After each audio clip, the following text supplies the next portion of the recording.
we go. So again, welcome everyone. I'm going to just move forward so that we are here. So we're done with the getting to know you activity. So now before we start our webinar, I just wanted to go over our Spring 26 cohort commitments. So all of you as a mentee or a mentor, at the end of this, our mentorship program, you're going to receive up to 10 hours of a PD certificate, so which include 3 hours of your mentor-mentee meetings, 2 webinars, and then up to 4 hours of asynchronous self-study in Canvas. And once you're all done, I will share this request form. Actually, it's a part of this presentation, which we will share with you later on. So you can just fill out the form. And the thing is, if you watch the recording, you're welcome to claim the hours as well if you couldn't be here today. And also for the asynchronous, I broke them down so you can claim 1 hour or 2 hours up to 4 hours. So really depending on how much you could participate. So that's why we say it's up to 10 hours of a participation. Now it's going to be Marari. And should I go ahead and stop sharing? Yeah. And you all received an email that Song shared with you. And I'm going to go ahead and put this URL here so you can sign up into our Canvas course if you haven't already. So I'll put this information here, and then I'm just going to give you a quick little tour on our Canvas course. And let me go ahead and I want to publish a discussion that I just created. And mainly the discussion is for those who are not going to be able to make it and can participate in at a different time. So I'll go ahead and share.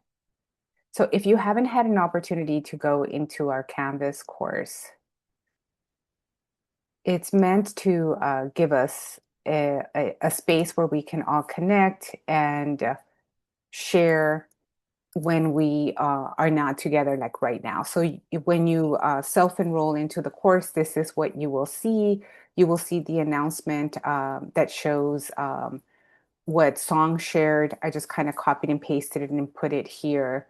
But when you're in the home page, you will see that you have, a welcome, you have a resource tab, a discussion and question and answer lounge, and then meet your facilitator. So when you also have here the discussion, but when you go to meet your facilitators, you get to learn a little bit about us, and then you have an opportunity to get to know each other. So when you select this, you have this discussion where we're asking you to post an initial post, reply to one colleague. So I've had an opportunity to see some of your posts and I've replied to some of you who have posted. If you haven't yet, we invite you to do this. So that way you can get to know everybody in the space. And you saw that there's 43 of us here.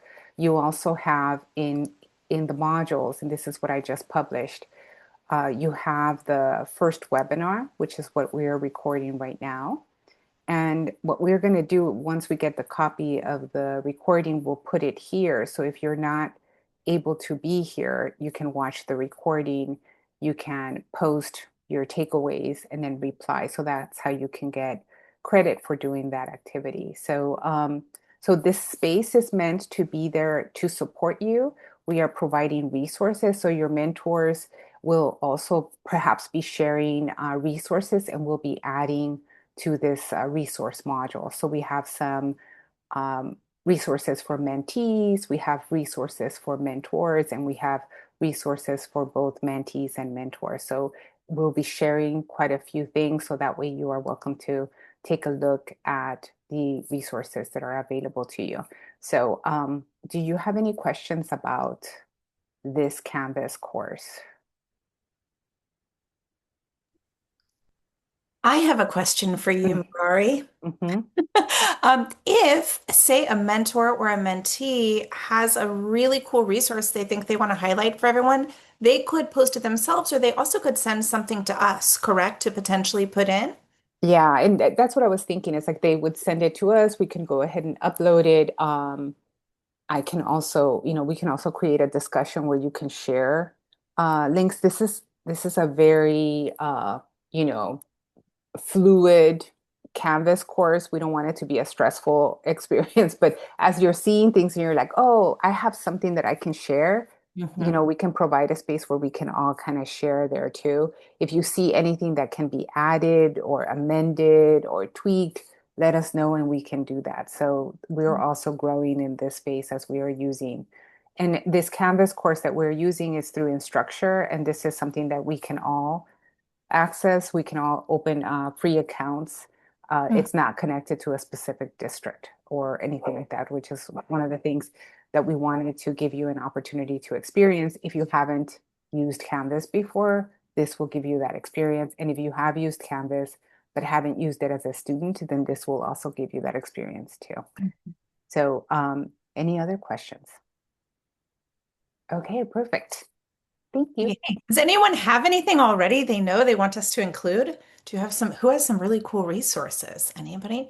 Oh, yeah, Katya, what have you got? Share. Oh, thank you so much. Hi, everyone. I have my capstone project from my graduate program where I created 6 lesson plans that are ready to go, also all adaptable, that are focused on super segmentals and small talk skills.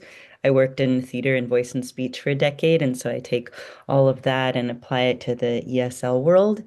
And it's all accessible via free Google Drive links, and I'd be happy to share it. And it also comes with teacher training videos, since teaching of pronunciation, it doesn't have as much support for teachers across the world yet.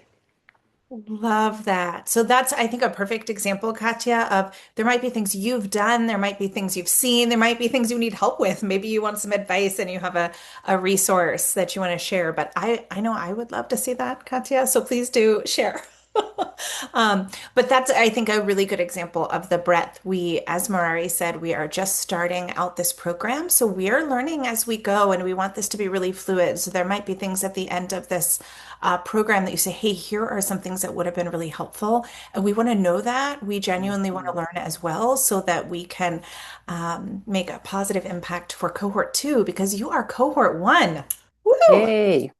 And Uh, I'll create the discussion by end of session today. Yay. All right. Wow. I think that's all with the Canvas tour, right, Marari? Okay, Ready great. to go to our Yeah, next slide? Great. there we go. So now I'm going to ask Kelly to talk about the webinar in May. Okay, so we have another webinar coming up in May. You may recall, I think it was Song, you shared a little bit about the structure of the program. So this is our first webinar, and in this webinar, we're going to be talking about branding yourself as an academic, which I'm sure we all would agree is important for us toward the beginning of our career, but also the further into our career. I feel like I'm not new, but I'm still figuring out how to brand myself. So this is webinar number 1, but we do have another webinar coming up. And though we'll be recording these things, we want people to be able to access the material after the fact. So we're going to record them, but we still want as many people to be able to attend as possible. So we have a doodle poll here. I want to give everyone just like 30 seconds, a minute to fill it out now. Let's try to get this done as much as is possible. I've put the link to the doodle poll in the chat. So you should all have, this is in this, thank you. Good question, Katya. The next one is in May. Do we have March written down? No. Okay. Phew. I thought we maybe wrote March. So the next one is in May. And if you can all take a look at your schedules and take just 30 seconds, a minute, and fill this out, we would appreciate it. And I give everybody just a teeny bit of silence to do that.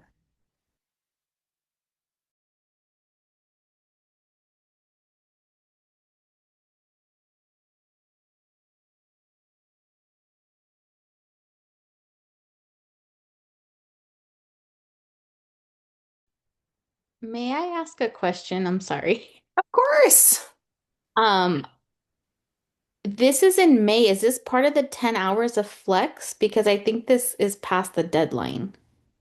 Well, this is part of the 10 hours for the program. This may be past the flex deadline for your institution, Morari. Do you happen to recall those off the top of your head? Well, and I Or think Song might.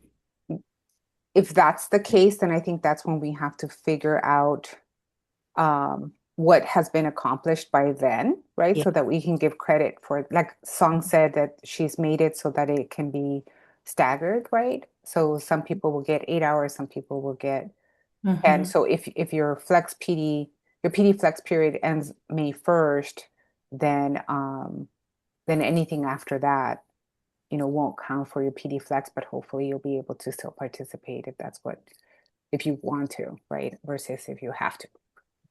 Okay, and then when does this cohort officially end? Is it at the end of the semester? Yeah, I think we are kind of planned it so that it would kind of coincide with our semester. So spring, so we're thinking more like towards the end of May, we're gonna be done with this cohort. And then hopefully our next cohort would start in the fall. Perfect. Thank you.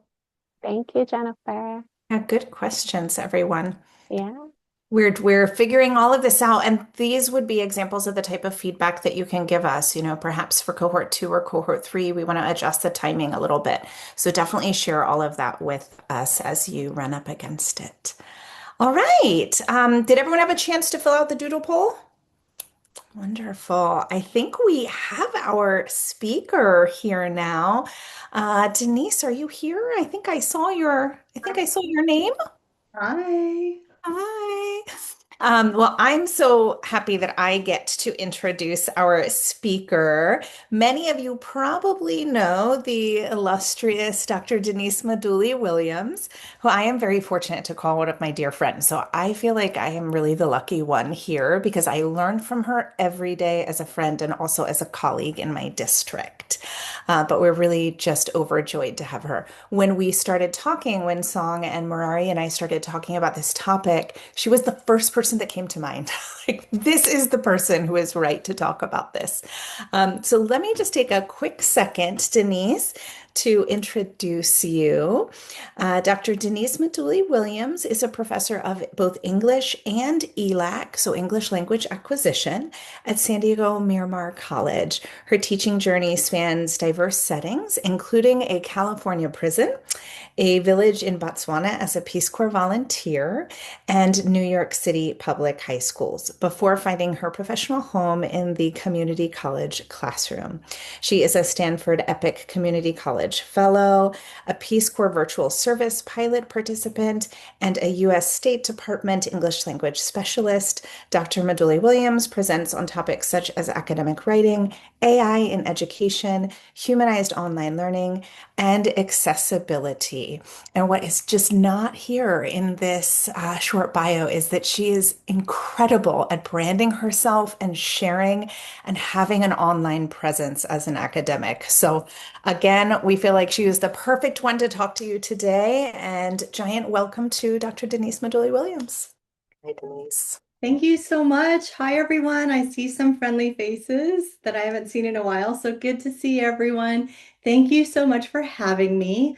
I'm going ahead and start sharing here. Just give me one moment to get it together. Make sure I can see everyone and the chat, just in case. Kelly, you'll let me know if something pops up in the chat. Absolutely. No problem. Right. Now, I forgot to put a slide about this, but can everyone just in the chat give me a yes or no if you have a LinkedIn profile already? That would help me. I'm just curious. Even if you, let's say, even if you never use it, but you've gotten one. Yeah, a lot of yeses.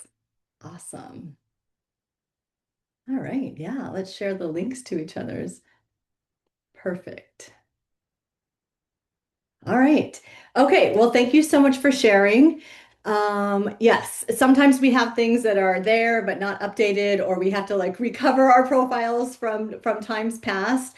I'm really excited to share some of my experiences about branding myself as an academic on LinkedIn. But I do want to preface this by saying that as I started working on this, it became less about branding and marketing and self-promotion, but more about a community of practice, finding connection and personal growth. So I kind of took a little spin on the overall topic, but I think it's still relevant. I do want to just show you my LinkedIn profile. So I want to mention that this is always so funny to share. I looked at it and I thought about editing it, and then I thought, no, let me just show where it is, because these profiles are always a work in progress. So I already see something on mine that's a little bit outdated because I am done with my Peace Corps virtual service. Service, although it's still in my about section as if I'm doing it right now. So I just wanted to be kind of transparent with it. It's kind of less as a resume or marketing or self-promotion as more a reflection of what my values are or the connections I'm trying to make at the moment and the educators who inspire me. And one thing I think that happens with social media profiles, especially LinkedIn, is we spend a lot of time getting paralyzed by trying to make it perfect, when we can just know that it's going to constantly evolve. This about section is a lot longer than I had in the past, and I feel like maybe 6 months ago I went in and like decided to expand it. I know you can't see this very well right now, but you can always just go to my LinkedIn to view the whole thing. But really, I've changed the headline a lot over time to reflect what interests me. So really to think of it as something that's kind of evolving and changing as your interests change and the things that matter to you most change. So I feel free to connect with me on LinkedIn as you're looking at this and take a look. I do have some example posts to share as opposed to like scrolling through my feed, just to give you an idea of what I kind of post on LinkedIn and why. So I want to start by saying that we all do such meaningful work in our classroom, but it often just stays in our classroom door. I'll never forget, way back in the 90s, I'm aging myself, when I was doing my master's degree and they talked about classrooms. I was teaching secondary at the time as being kind of like eggshell containers where you just go in your little egg and you close it and no one ever knows what you're doing, right?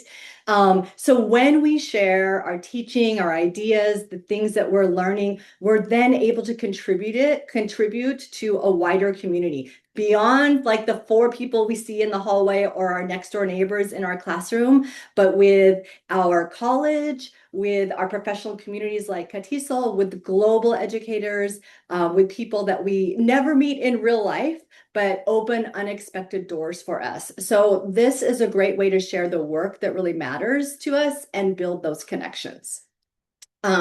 Social media over time has really helped me find my professional community. So I went through and kind of listed the things that have been important to me over time and that I've started with and then continue to build upon. So equity and community college teaching. I've been a community college educator for over 20 years now. So that's really where my heart is. And it's been really great to connect with community college educators around the US and around the world.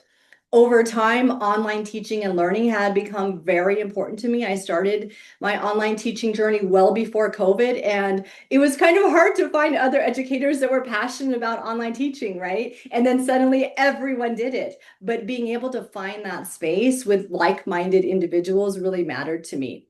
Obviously, we're all here with CATESOL, teaching English to multilingual students. We have just this global perspective. So it's really, really important for me to be able to talk to people, far flung in other countries and other avenues and be able to make those connections and bring that back to my classroom. Accessibility and universal design has been something that's been important to me more recently. And that's been a harder topic for me to learn about. So I have learned so much by making connections with people who have been in the field of accessibility for decades longer than I have, and I am able to learn more and grow from them. So I think that's also something to think about when you have something that you're having a growing interest in, but you might not have people nearby you that have that expertise. We can turn to LinkedIn to find resources, join groups, make professional networks, learn and learn and learn as much as we want to. Of course, AI and human-centered teaching is at the forefront.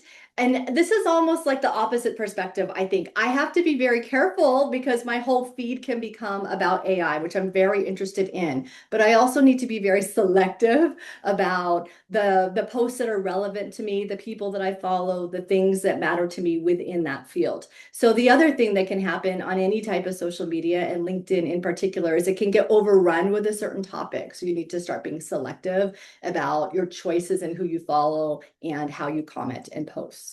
Internationalizing the curriculum has become very important to me with my work, like Kelly's work with the Stanford EPIC Fellows, with Peace Corps Virtual Service, with work with the State Department. There's no way to get like boots on the ground in these other countries, right? So the only way to connect with educators worldwide is to find them somehow, right? And LinkedIn has been a really great avenue for me to meet people. The same thing with my dissertation research. So research was new to me. I had gone back to do my doctorate 20 years after doing my master's. And I was like, what do you mean qualitative research? And like p-value if I'm doing quant, like what is happening, you know? So being able to make those connections and learn and grow and meet people that were going through the same thing was also really important. So these are all the kind of touch points that I make connections with on LinkedIn. And over time, some things become really important at the moment and other things are let go. But look at this huge amount of community of practice that I am able to reach on LinkedIn and that can grow and support me that I can't always just find in my own specific, you know, college or departmental community. So these things have helped me feel less alone. There's definitely times where you might feel like an army of one in your campus, like well before COVID, when I was like, online teaching is really great and it helps everybody. And everyone's like, I don't know what she's talking about. I started my dissertation research on online education before COVID, and some of my community was like, well, I don't know how important this is. And then we went online for middle part of my doctorate degree, and suddenly everything was allowed to be on Zoom for my qualitative interviews because it was the only thing. But before that, I felt very alone in that work. So being able to have a network really mattered. Learning new ideas and approaches as things are happening with accessibility, with AI, with technology, with internationalizing the curriculum. I don't know these things. I need help. And so just kind of taking a moment to scroll through and see a new research article or have someone who's posted a presentation or a workshop has really made a big difference. And all of this has really mattered to my own growth as an educator and has inspired me and helped me along the way. So none of this started with a strategy. So when I heard the word like branding and marketing, it kind of makes me think of like, all right, you need to like have a strategy and plan out your brand and project it and like really figure it out. So I did not do that. I just made a profile and started kind of poking around, right? And so this can naturally happen through connection. And the coolest thing about this is that you now have access to anyone you want. Like, how can I just message Zaretta Hammond when I have a question about culturally responsive pedagogy, right? How can I reach out to someone at Microsoft about their accessibility practices? Like, this is amazing. I have access to people that I wouldn't really think I have access to. I will go somewhere and a dean or a college president from another college, when I meet them, will say, oh yeah, I saw your LinkedIn post. And which it like does make you realize, be careful of what you post and be aware of your brand in that way. But you have access and connections. And because of that, because of sharing my work, new opportunities emerged. I have been invited for podcast interviews. Someone has seen a post and then said, hey, there's this conference coming up. We see you do a lot of work with accessibility. Would you like to participate? Here's the link to the proposal form. We'd love it if you consider, putting in a proposal. Professional collaborations, leadership roles, connections, again, globally that I wouldn't normally make were really there as an opportunity, not because I had any kind of brand strategy, but because I was just sharing authentically what interested me and what I enjoyed and what questions I had, that those opportunities started to come my way just because of my own presence. So I want to share, and I'll share in a moment some examples of what I share. And again, you don't need to share everything. You can start really small. I went through, it was kind of fun to take a trip down memory lane and scroll through my past LinkedIn profile posts. These are the kinds of things I noticed that I've been sharing. So teaching strategies and assignments. And again, not all the things that went well, not like, here's my most amazing lesson, but hey, here's how I tried to do peer review with AI and it kind of didn't work. Does anyone have a suggestion, or did you have the same situation, right? Conference experiences. So all of us as part of CATESOL, we're conferencing, we're doing different things online or in person. And sometimes it's hard to remember those experiences and continue those conversations and connections. So right away, if there's a keynote I went to or a presentation I went to, I hop on LinkedIn, I send them a message, sometimes in the session, and say, I'm in your session right now, or I just came out, it was amazing, I just want to connect, make those connections and continue that conference experience. Professional reflections on journals, on work that I've done. It is a place to share accomplishments. You know, I got this award. I was honored that I gained this fellowship. And again, being able to proactively share your accomplishments is also really helpful for people to know, and then also to learn and to hear about others' accomplishments and to cheer each other on and encourage each other, right? You might get this amazing award and then you just kind of go home and maybe you put it in your home office, but to be able to share it and for the rest of us to celebrate with you is just such a wonderful point of connection. It's some of my favorite posts is when people share things that they've accomplished and I'm able to cheer them on. I love when people share research and articles that have influenced them. And this is how I stay on top of research. People always ask me, like, how do you know so much about AI? How do you know what's going on with accessibility? I am not on, ProQuest searching for the latest articles. I just do a quick check on LinkedIn and everyone's posting about this one article, or someone posted an article I've never seen, and then I hop on there and I can see it and I can learn from it and people are reposting it. So that's one of the biggest ways that I stay updated. I also like to share, projects I'm working on. At Miramar, we have a project called the Pearl program where we are doing learning communities for Asian American, Native Hawaiian, Pacific Islander English learning and ethnic studies and music groups. But we're just like trying to figure it out and we're just learning and growing that. So being able to say, hey, we started the first one, we're getting our feet wet and hearing from other people. And then as we get the second semester, here's some challenges, but here we're really proud of what happened here. And then finding other people that are in there and working on the same projects has just been really helpful along the way. And then humbly sharing lessons learned. Like, I tried this, I failed. Warding to others or welcoming for suggestions and just being able to help each other with that has been really helpful. So those are the kinds of things that I've noticed I share. I'll share these slides after because I started putting screenshots and I have a feeling I put too many. So I'll just kind of go through kind of quickly and highlight a few of the ones that I noticed I'd shared recently. I thought I would just share the one that I just posted this Thursday. So I came out of class Thursday and, I have an in-person ESOL class at Miramar, but we also do stuff hybrid, but we had just done the checkout with note cards. And I was just thinking to myself, because the feed was a lot about like, are we doing AI? Are we doing all hands on? Like, how are, like one or the other? And it was just so fun because they had done this stuff with AI and grammar, but then they had gone around the room with Post-it notes. And then I was showing something online and they were doing something on Canvas, but then they handed me their note card. And so I just took a quick snapshot and I just shared, hey, we can do all of these things together. And I got some really great feedback, people sharing similar things they do as well. And then I think just a day ago, also, someone shared this post about accessibility. In SDCCD right now, we're going through the, oh gosh, I don't want to say the acronym. I hate acronyms. ACMM, accessibility, capability, maturity model. I know that I see Christy Reyes. I know Mira Costa went through that previously. So we're now very concerned about accessibility. And this person shared how she'd been called out for accessibility and how she made those changes. And I was able to learn something from her and make some changes in my own slides and shared that to my network as well. So these are the kinds of things I shared. I wanted to share this one because this is an idea of how something can lead to an opportunity. So there was a lot online about bots and AI, and no one's doing well in online classes because the students are just lying and using AI. But then I had shared that my students had made these videos, and I just did a screenshot. They made videos of something important to them, and I had my grandmother's teacup, and I was just sharing how we did that in an online setting and how great it went because the students all did it.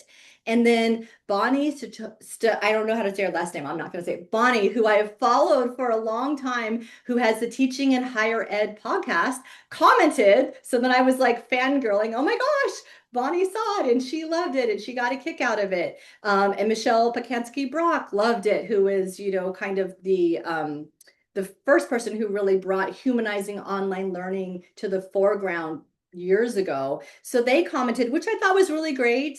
And then Michelle reposted something, and then Bonnie messaged me on LinkedIn and said, "Hey, I have this little podcast. Would you like to be interviewed?" And I was like, "Wait, what?" And she emailed me later and said, I have to explain what this podcast is." And I was like, no, I have been listening to the Teaching and Higher Ed podcast for years. I'm a complete fangirl. I can't believe you want to, interview me. But this is the kind of authentic opportunity and growth that happens through LinkedIn. And it was one of the posts that I didn't spend a lot of time with. I just took a screenshot of me with the video. I put up just kind of like, whatever what was in my brain.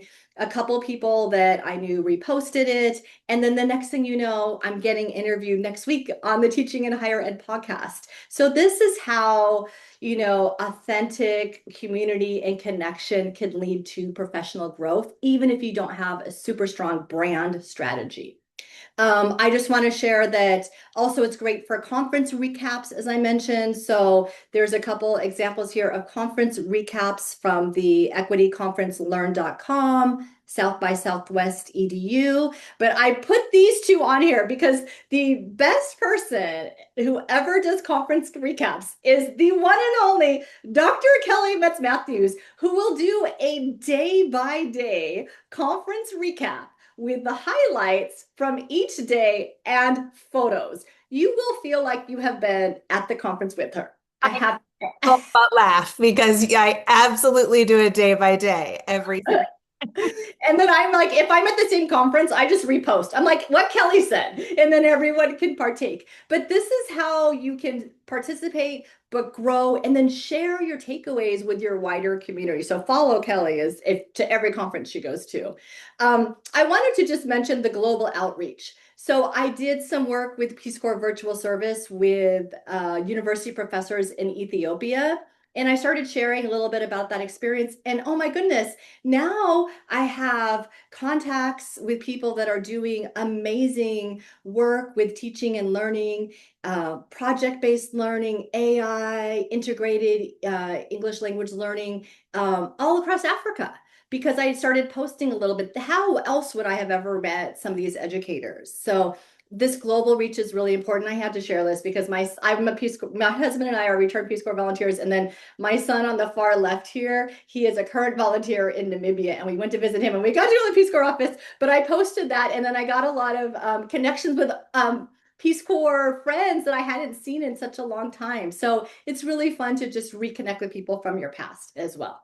Okay, so again, networking. I wanted to say, shout out, CATESOL has a really great presence on LinkedIn. And I don't always read all the emails. I don't always get all the newsletters, but I will always know what's going on with CATESOL based on the posts on LinkedIn. There's this really great digital literacy, digital integrity, and digital wellness workshop coming up by my friend, Dr. Diamudra Dennehy. Of course, I reposted this one, but I stay up to date with all the professional organizations through LinkedIn.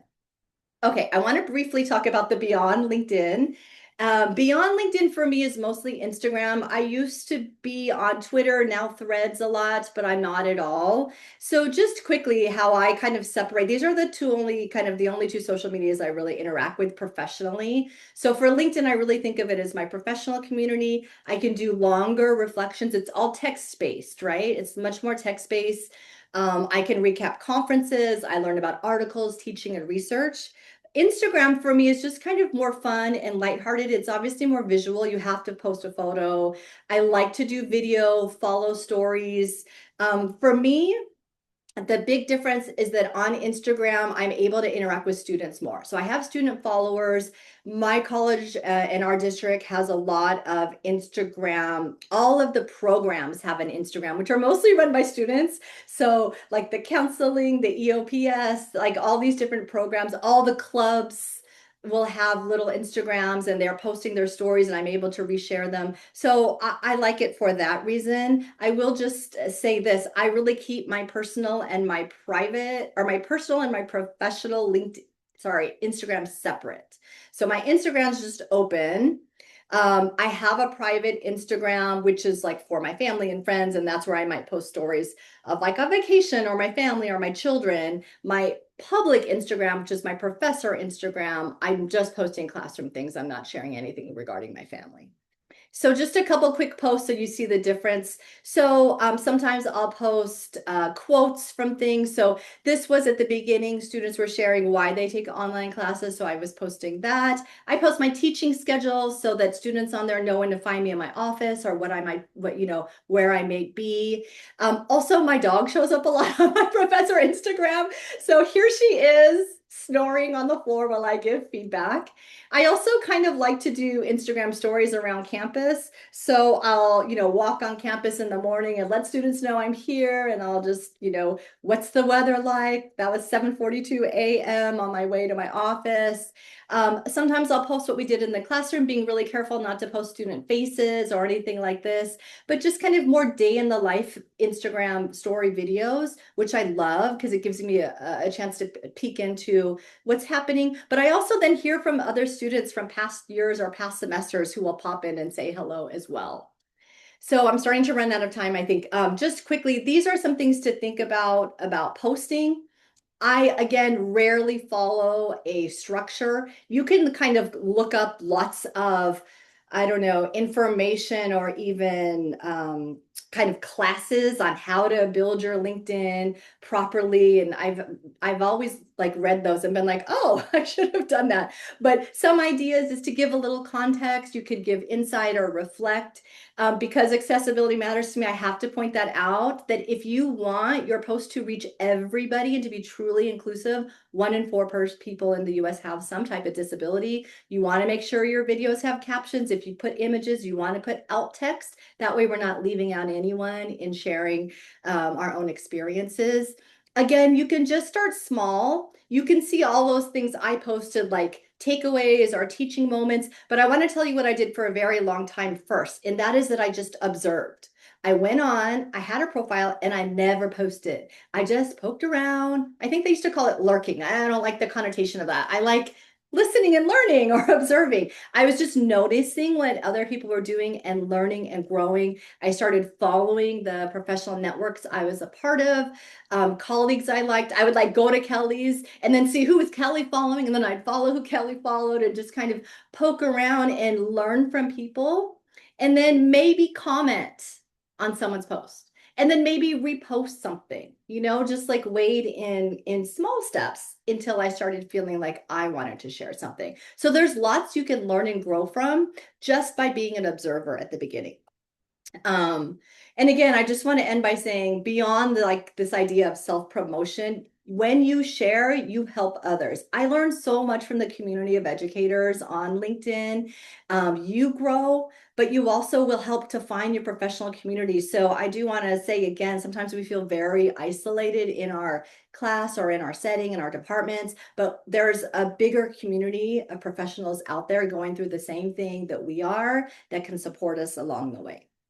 And I just want to, reiterate by saying that your perspective is so valuable. We all have these different little things that are important in our classrooms and our settings, and the smallest reflection can make a meaningful impact. And I think anyone who posts on LinkedIn will say, hey, like that one-off thing I just posted randomly, I didn't think anyone would care. That was the one that generated the most conversation, beyond the one that I spent like a lot of time thinking about and like regurgitating and fixing and checking. Nobody cared about that one. It was like the little thing I posted that mattered the most and that I was able to get the most growth from. So even though we started out with this, I'm going to end with this, that this is really about finding your community of practice on LinkedIn, building connection, confidence, and professional growth through community.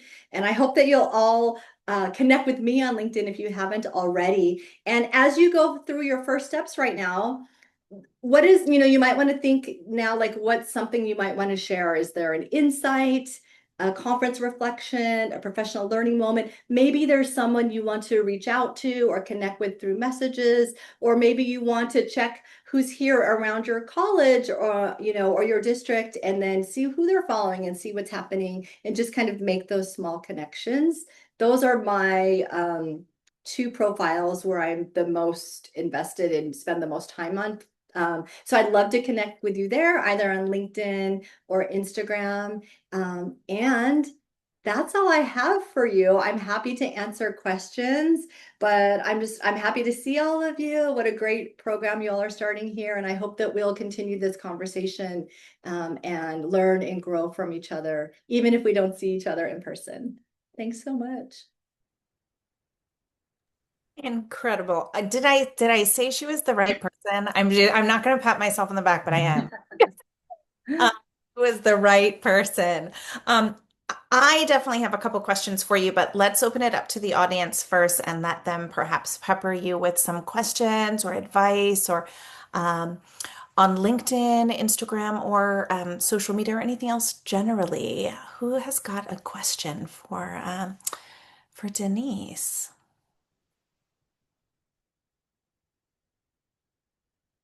I'll go. So, Denise, one of the things that I have found is that people tend to be very shy about sharing their wins or their getting because they're like, oh, I don't want to be too showy, and what is this going to say about me? Um, w- you mentioned how excited you are. I feel the same way when people share their wins. I'm always like, yay, so I'm big time cheerleading on the sidelines, but can you share your perspective on that? Yeah, I mean, I think I've had that struggle in the past. And I think it's something as part of a professional identity that is important to, I don't want to say get over, but to push past that and to it's important. How else will people know what we're doing? And when we shine, we also help other people shine. So if it's an organization that honored you, they're then honoring that organization. If you were honored with an award, then you can let other people know that that's an award that they can then apply for in the future, right? And I think we might be all women here. I don't think men have that problem of posting their wins. And I think that we should take up as much space as possible. Sorry if there's a guy on here. Good question, Murari. I had a similar question. I just want to tell you because we're being twins today, we realize how many things we have in common.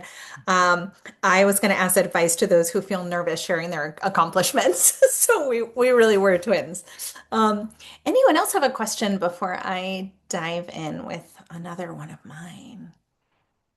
Well, and if I can just share, like how I got past that is I always made it a collaborative experience because I have no problem shining a light on someone else, but on me, I just get, so when it's a community activity or something, like really shining um, that light on, like you said, the community that is part of that, the organization that has invited me, and just remembering that it's a service, right? Like generosity is not just receiving, but it's Yes. giving, but it's also receiving. So it's if it makes me uncomfortable, I know it's stretching me and growing me.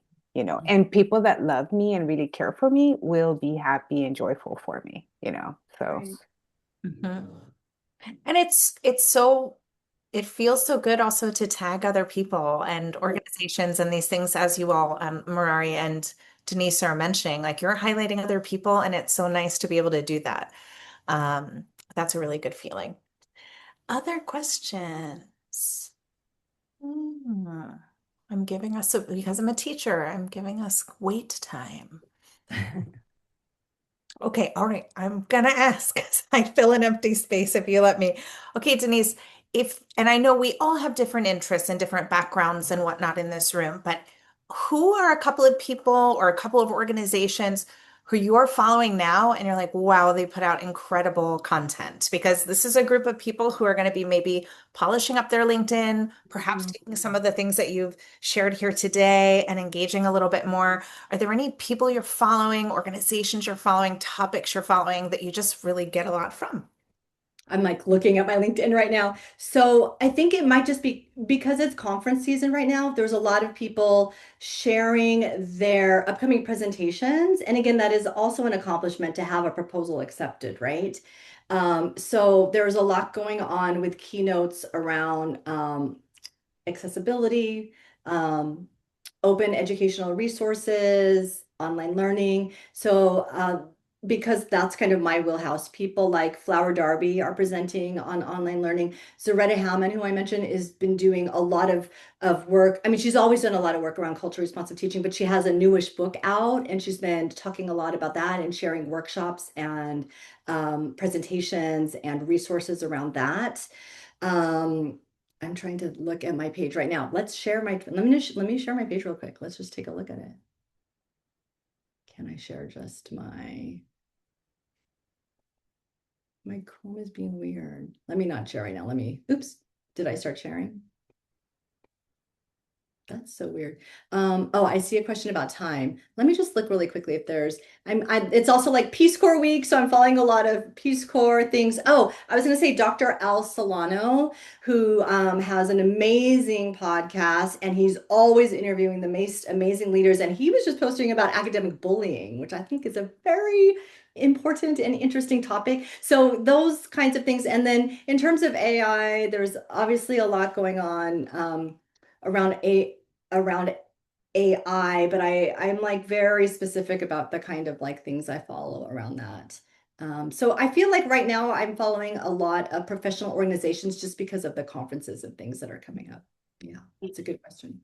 Margie has, I think, actually a really great question Yeah. here. Oh, yeah. Mm-hmm. She has always time to remember to post when I have so much else going on, and Margie does always have a lot going on. And confirm. Um, do you have a kind of calendar? Do you have a strategy? Do you have any recommendations for that? I know I don't, so I'm curious if you do.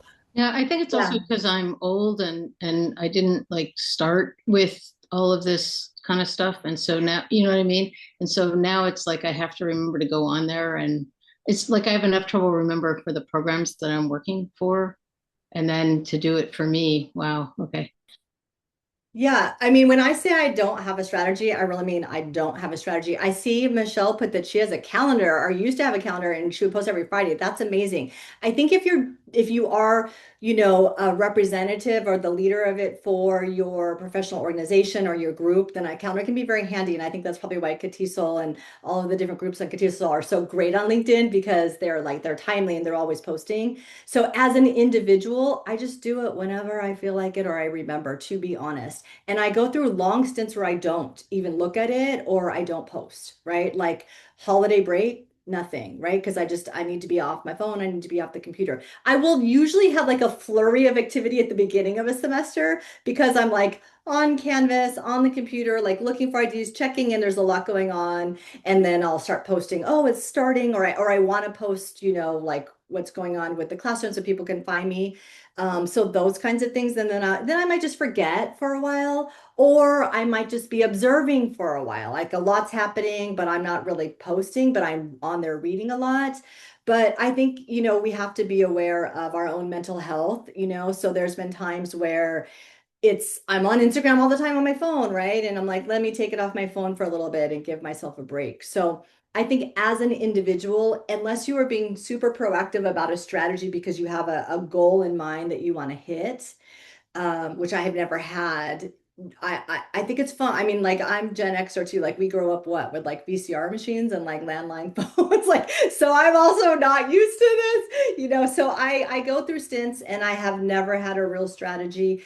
Um, I don't forget. I just sometimes don't have time, and that's fine. I don't worry about it. Yeah. Yeah, but I think Carla saying that she logs in on weekends. Yeah, like that's also good sometimes to be like, I'm gonna log on the weekend, just check what's going on. I'll also have like a flurry of activity if I'm at a conference, right? I'm at a conference, I'm like, oh, I'm meeting people, so I want to check in with them or I want to share. So there'll be times where I'm kind of doing more. And then other times when I have, a stack of grading and a lot of prep and meetings where I'm not really on there as much. Yeah, and I think as a mentor, I would say to the mentees, that you may be in a different place in your career, and it may be a little bit more important for you, as you were saying, with the idea of having a goal, right? And so I think that for others, I can kind of get by, and I do my best to post mainly to support others, as you were saying. And that's a good way for us as mentors to help our mentees. But I think that if you're newer to the discipline, you need to get your name out there a little bit more, et cetera. It might be a great idea to make a calendar, right? That's maybe a perfect segue into a final topic. And actually, I see we have one more quick question that popped up. But do you, Denise, have any recommendations for people who are using LinkedIn for job searches? Maybe just a quick recommendation, and then we have one more final question. Sure. I would make sure that your headline is really clear, that you like the topics or the interests or the work that you're interested in, make that headline really clear, and make sure that your whole profile is filled out, right? Because you can put where you went to school, you can put your certifications, your experience, because that will start to you'll then form connections with people that are similar. And to Soleil's question, I'm sorry if I said your name incorrectly. Messaging, like it's very common to reach out to message people and say, "Hey, I saw you posted this. I'm interested in this." I mean, personally, and again to Margie's point, I don't have a ton of time, but if someone will message me and say, like, I'm a new teacher and I've had this, or I'm thinking about doing teaching, like I saw you, can we chat? Absolutely. Would love to, like most of us that are in the field and someone just reaches out in that way, and usually like a message is the best way. I make time for that. Those of us, I mean, everyone here in this room is here for mentoring, right? And being a mentor. So we're there to support. So, and if someone's too busy, they'll let you know, maybe later, or like we can connect at another time, but don't be afraid to reach out that way. I think it's really helpful. I think also like I use Carlos. LinkedIn as especially like in the beginning of the semester, a lot of job postings are coming up, right? So, and I'm connected with a lot of people or a lot of that are hiring. So I'm constantly like sharing this district is looking for employment. And, I think when you're on the look for, I always took interviewing as practice, not necessarily to land the job, but to get the experience of like, what is this nebulous thing? What's the process of it? And so just take it as a learning opportunity. And I do it in all the districts. If you get a call to an interview, great, but if you see it as a learning opportunity, and don't get hurt about it, right? Like don't get hurt if nobody calls you. And I would say sending emails, like, DMs on LinkedIn. I've gotten a few where people just say, can I meet with you for 10 minutes and ask you a question? And sometimes we're very busy. We just say, can we meet at, next month kind of thing, or at the end of the semester? Because right now it's really busy. But, keep asking, and don't get hurt if somebody's not available, because we do have busy lives, right? But I think generally speaking, everybody's really open to helping and answering questions, Love that. And that's a perfect way, I think, for us to round this off and thank Dr. Denise Maduli-Williams for coming to talk to us today. Thank you. Thank you so much. It was good to see all of you. Kelly, I'll share the slides with you so you can. Sounds great. Thank you so much. Everyone, if you have other questions, we're happy to connect you, and definitely reach out to Dr. Maduli-Williams on LinkedIn. And all right. But we will move forward. Okay, I'll go ahead and go back to oops, hold on for 1 second. All right. All right, so now we're moving on to our LinkedIn activity. And I'm going to ask Murari to take this slide. Yeah, and I think with this, I noticed that a lot of our attendees already have LinkedIn accounts, which is wonderful. And what I've done is I've just put in our LinkedIns. Hopefully, you'll be able to access each one of ours, so you can connect to all of us. So the goal for today's session was to get you to think and consider about your use of LinkedIn and branding yourself. And then by the end, having your LinkedIn account created, activated, updated. But at the very least, you'll have three new people that you're going to be connecting to. And I know for myself, I used to use Twitter a lot in the past to connect to a lot of professionals because they shared a lot of the research and kept me up to date. But once Twitter went away, LinkedIn has been a place where I've been able to reconnect with all those people that I had not connected to, and it's helped me just be in the know with the research that's going on, and what's up to date, um, and connect with people that I haven't seen in a really long time. But we invite you to to connect with us, to update your LinkedIn profile. And I think if you have any questions that you'd like to ask us about this, that's we'd be willing to help you out with this. But it seems like a lot of you already have this. So how does it Could work I for you? ask you, could I actually chime in, Murari? One Hmm. thing I learned from Murari as we were prepping for this, how you have your own handle, LinkedIn handle, and that's your profile, like a link. And that's what I learned because mine didn't say Song Hong. Mine said my name and something else. And that's when you share your link, right? I see some of your links have like numbers, like maybe it only has your first name, not your last name. And that is something you can go in there and update. So the reason that mine didn't have my name was because it was already taken. So I had to be creative. I had to put my name, Song, and then H, my middle initial, and then Hong. And then I could get it. But a lot of times, maybe if your name doesn't work, try to be a little bit more creative, but maybe don't include your like phone number there, your birth year there, things like that, because that may be a little bit too personal, just to make sure that it looks professional. So I did update my handle after learning from Murari. I'm like, oh, okay, I need to do that. So now it's just a little bit more presentable, I think. And also, if you notice, Kelly and my profile is verified. Do you see that little shield next to our name? That's because we have verified it with our institution, and Songs is not. So that's another thing that, to me, when I see that, I think, okay, this is a professional that I can trust, not just some random person that is just on this space, right? So, generally speaking, I haven't had any issues with people that are trying to connect with me that are iffy, but it is a platform. Mine is private, it's not public. So I don't know if you want to share, Kelly. And I think Kelly is really good at posting, and I think that's because she does it in the moment. Like, I don't think you have to think about it. You kind of just experience it, you post it, and then it's out of your mind and it's out there. I always have my phone and my camera, and I'm like, oh, that's interesting.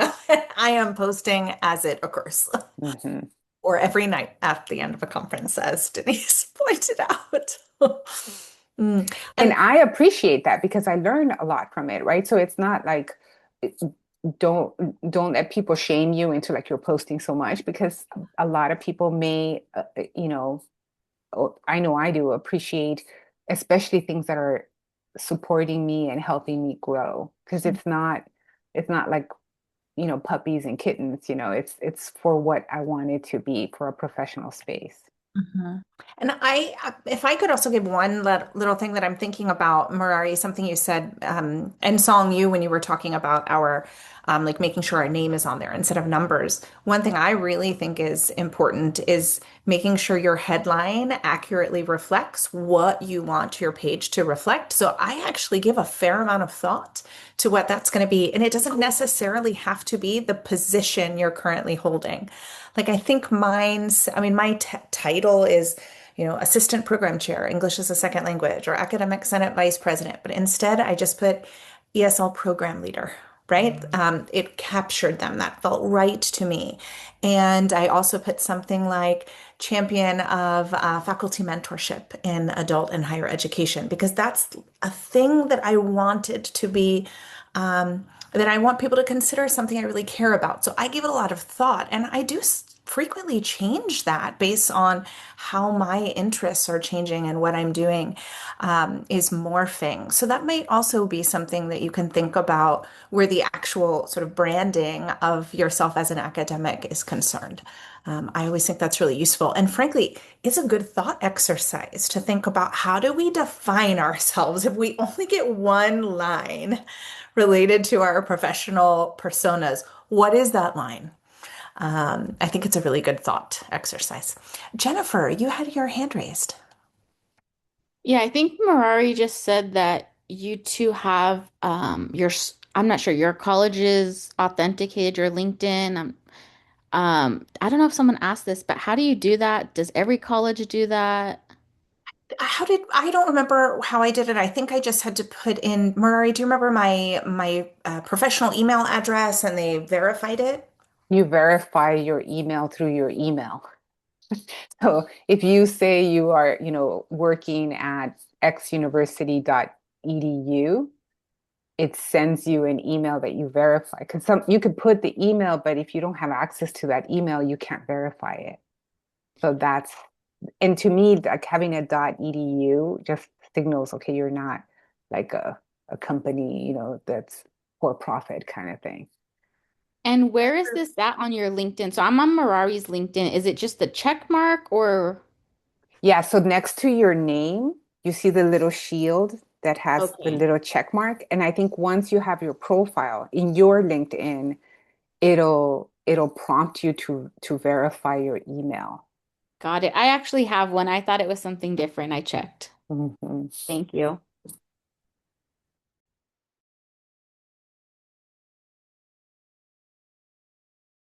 Yeah, so like Cynthia said that she just had hers done in 2 minutes. So if you are who you say you are, it should be easy, right? Hi, this is Jennifer. I have two questions. So the first question is, do you think LinkedIn Professional is worth it? The second question is that I'm going to be retiring soon. I'll be losing access to my email that is associated with my LinkedIn. Do you have any advice moving forward on that?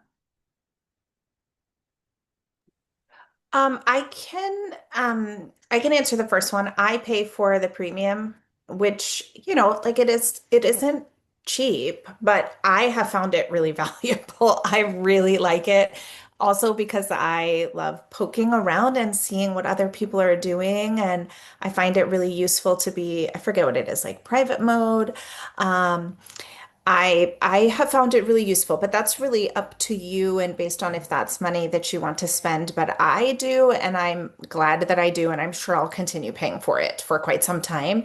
I think you can add other I think you can add secondary and tertiary email addresses, right? Has anyone else done that so that if you lose access to your account through your first professional email, you can add other emails? I have done that before in the past when I was working at a couple of institutions. So, does that help answer your question? Yes. And then Well, and I have also I've seen how some of the professionals that I have known have retired. So they do change their title to retired, but it does have their history. So you do have, so when they become consultants or, if you want to do anything outside of your retirement, they use that LinkedIn for that. And they can still stay connected with the professional, uh, people that they're connected to. But I do agree with Kelly. I think there's more than one email that you can attach to it.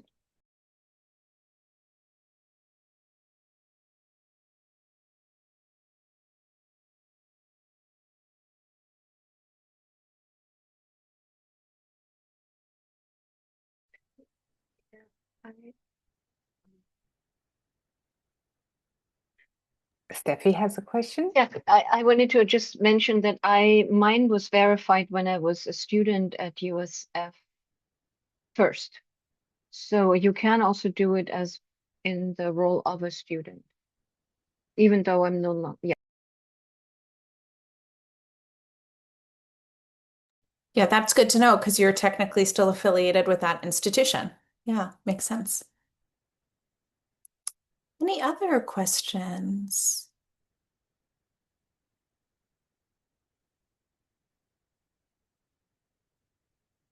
I'm giving the wait time because we're teachers, so we know. I think Katia has her hand up. I see. Thank you, Song.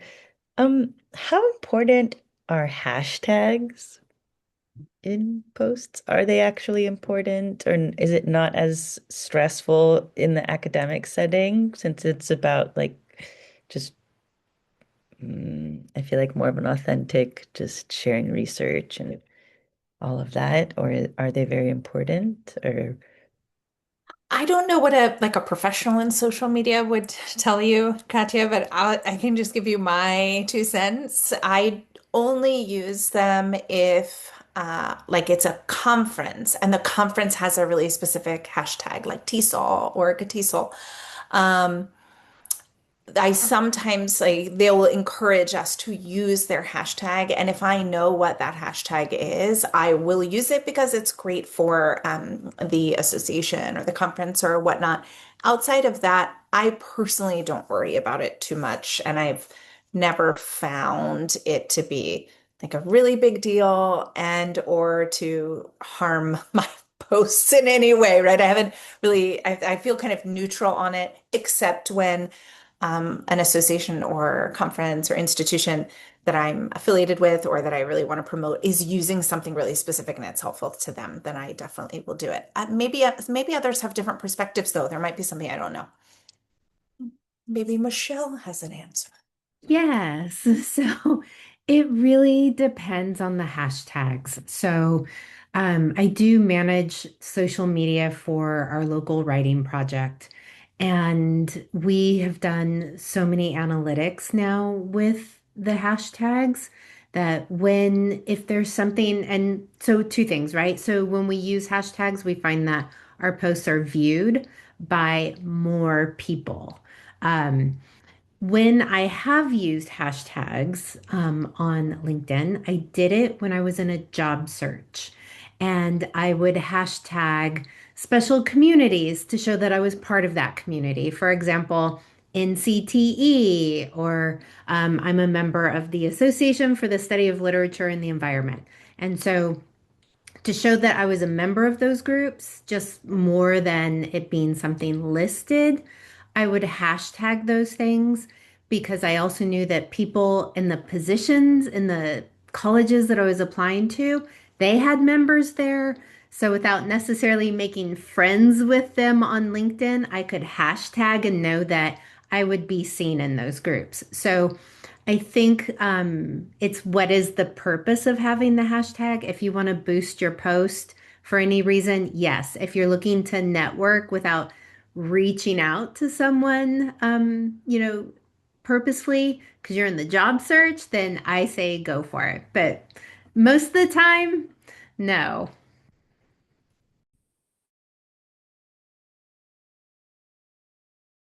Super useful. I feel like I think I agree with that. And someone put in the I think it was Jennifer put in the chat that hashtags are for algorithm purposes. Yeah, so just think of like, how much do you care about that algorithm, or are you just sharing something to your network? Can I add to that too? It's so it first shoots it out to a small sample of your connection.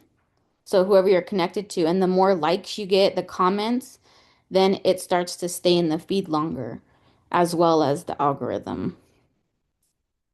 Oh, and Jennifer, you know what you just made me think of? I don't know how many of you have done this, but you can look up the analytics on your posts. So you Yeah. can see, like, who's looking at them, how many people have they reached.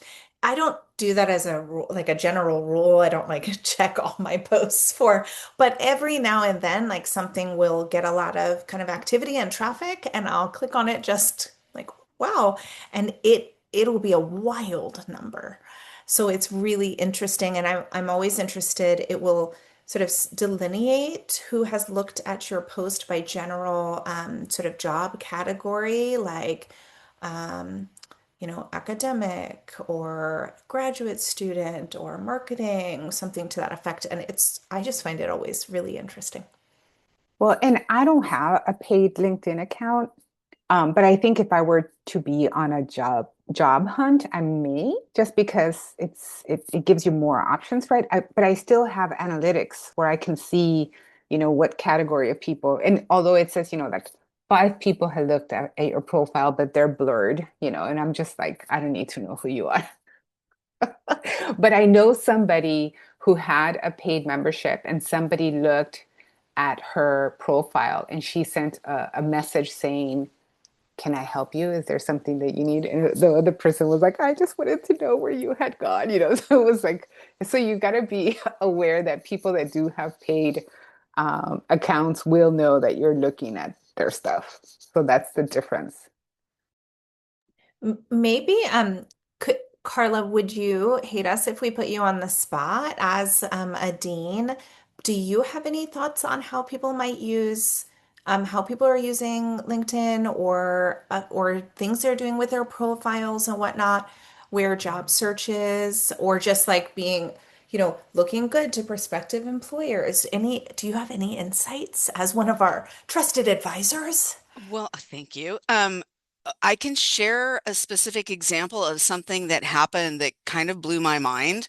I was actually recruited for a position strictly because of my LinkedIn profile, because I asked, it was like a very high level position that I didn't end up applying for, to be honest, but it was with the CSU system, right? And I was kind of like how did you find me? Like what made you as a recruiter reach out to me? And what the recruiter told me is that they had a team of staff looking through LinkedIn and looking at profiles from people all across the country, and they narrowed it down to about 80 people. And of that 80, they narrowed it down to like, I don't know, a dozen that they reached out to. And I was one of that dozen. And I couldn't believe it. And it actually made me go back and check my profile and like, is there anything I'm missing in there? Like, if they found me with what I have on there, I like to kind of tailor that, like what kind of recruiting would I like to have, and it was kind of mind-blowing. Like I said, I was very surprised. Another thing that's happened since I've been a dean is and I put this in the chat, I've had quite a few folks who are maybe adjunct instructors or faculty wanting to move into leadership roles or management roles, reach out just in LinkedIn messages and just say, hey, can I do an informational interview? Can I just talk with you and pick your brain and find out? Here's the other thing I've had. People who've been maybe they got an interview, but they weren't a finalist for a full-time faculty position. And what am I missing? What am I not doing? And, a lot of it is about that piece of selling yourself and tooting your own horn and finding that space where you get out of your own way and stop focusing on the fact that like, oh my gosh, I've been told my whole life I'm supposed to, not brag, and like that's rude to behave that way, and be self-centered and all that, and that nobody else is going to speak on your behalf more than you are or in a better way than you are. So I think you can use LinkedIn to connect with people, look for mentors, ask for informational interviews and that type of thing. But I think you also want to make sure that you're highlighting the things that you're doing in your career, especially that set you apart from others, right? Like there's hundreds, thousands of ESL teachers out there. What makes you unique? What are you involved in? What projects are you doing? What's your focus that sets you apart from others? So I don't know. I'm sorry, that's a very long rambling response. I don't know if that helped with anything, but So helpful. I'm oh, so glad yeah. we have your perspective here for this. Margie. So, hi everyone. I also do some hiring, and sometimes you're told not to look at profiles and things like that. So please understand. Also, I can't, for example, answer questions that people ask me on LinkedIn about what they need to do better with. There's kind of these rules, so please don't feel bad if somebody says they can't really respond. There are different rules at different schools about that. But but I will say that if if I do end up looking and somebody's stuff is out of date, and all that, that is going to look not make me feel too great, even though I myself am sometimes guilty of that. Uh, but also, it is true, as Carla said, there are lots and lots of ESL teachers. There are lots and lots of ESL teachers who click off boxes, right? Like you have this, you have this, you have this, and you have this. It is your opportunity to make yourself stand apart. And we want breadth. We often want breadth. We want to be able to put you into whatever course we might need, but we really want depth and passion. I mean, it's the same things I tell students when they're writing their letters, their statements of purpose. It's sort of like we want to see some sort of passion in some area of teaching and professional development. And LinkedIn is a perfect place to get that information out there beyond just listing it on your CV, because on your CV it's just a line. Whereas on LinkedIn, you've got handouts and there's color, there's this, there's that, so these are really great opportunities to show that you have a particular interest and area in which you excel and have passion for, and are continuing to augment your teaching and develop yourself professionally. How's that for a long-winded answer? Love it. Can I piggyback on that? I think that's a really good point, Margie. And I think part of what you're getting at too is you can utilize LinkedIn to kind of share your teaching philosophy. And now in my world, I'm sharing my leadership philosophy. So anybody can follow me on LinkedIn and kind of go through my posts and be able to get a sense of what type of leader I am, what I believe in, how I support my employees, and that type of thing. But you can do that as a teacher as well, but also be careful about what you're sharing, what you're posting. You want to be, um, I don't want to say cultivating an image. That sounds really, that's stronger than what I really mean, but you want to be mindful. I've also seen people post some kind of wacky stuff. This is not Facebook. It's not cat videos or whatever. This is a professional space. And yeah, you create a persona, but you want to make sure that it's professional, but that it's genuine and authentic and balancing all of that. But, it's not really the place to be silly, I guess. Which I'm saying this out loud to remind myself more than anybody else. I love that actually, and I just before we're running out of time, so we'll round off. But when I was doing my doctorate, someone gave me advice on crafting my CV, which actually I think really applies to LinkedIn or any other site like this as well. And he said, when you're adding lines to your CV and you're thinking about what lines, and think everyone, if you're not up to date on your kind of CV jargon, right? That would be like an entry in your CV, maybe like a course that you've taught or a job that you've held or a committee you've been on. And he said, as you're thinking about curating and updating your CV and where you need to add, look at can someone read it from top to bottom and really understand the narrative of you as an academic? What are your interests? Who are you? What do you stand for? What things really interest you and do you have a lot of experience in? Look at that. Can they tell? If they can't, you need to add some specific things. So think about where you can add that the story of you kind of comes across.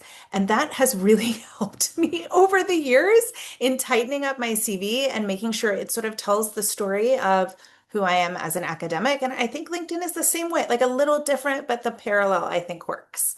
So anyway, that's what I was thinking about. So But thank you. Thank you, everyone. So it is 2:30. So what I'm going to do is I'm going to go ahead and stop recording. And I thank everyone for coming and participating. We will share this recording with every one in our cohort. So let me stop recording first.